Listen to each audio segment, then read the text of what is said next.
Star హీరోతో cinema చేసే chance వచ్చినప్పుడు దర్శకులకు మామూలు ఎగ్జైట్మెంట్ ఉండదు. అందుకే మరీ కొత్తదనానికి వెళ్లకుండా, రిస్క్ తీసుకోకుండా సింపుల్ గా వింటేజ్ లుక్స్ ఫాలో అవుతూ వాళ్ల బ్రాండ్ ఇమేజ్ ను క్యాష్ చేసుకుంటున్నారు.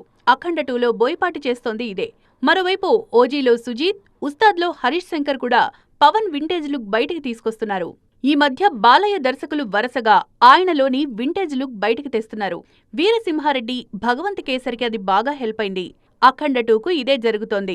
వెంకటేష్ లోని వింటేజ్ కామెడీ వర్కౌట్ అయితే ఎలా ఉంటుందో సంక్రాంతికొస్తున్నాంలో చూపించారు అనిల్ రావిపూడి. తాజాగా చిరంజీవిలో ఉన్న కామెడీ టైమింగ్ తో రఫ్ ఆడిస్తున్నారు ఈ దర్శకుడు. ఈ మధ్య టైగర్ నాగేశ్వరరావు, ఈగలంటూ ప్రయోగాలు చేసిన రవితేజ కూడా మాస్ జాతర కోసం పూర్తిగా వింటేజ్ లుక్ లోకి మారిపోయారు.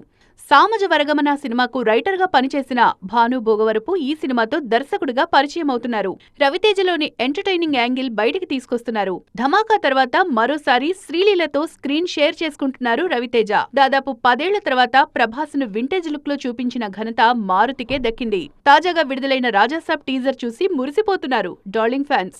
10 ఏళ్లుగా వాళ్లు మిస్ అయిన ప్రభాస్ ఉన్నారిందులో. వింటేజ్ లుక్ వర్కౌట్ అయ్యాయి కాబట్టే రొటీన్ కథలతో వచ్చిన వాల్తేరు వీరయ్య, వీరసింహారెడ్డి, ధమాకా సంక్రాంతికొస్తున్నాం రఫ్ ఆడించాయి. అందుకే జై వింటేజ్ లుక్స్ అంటున్నారు మేకర్స్.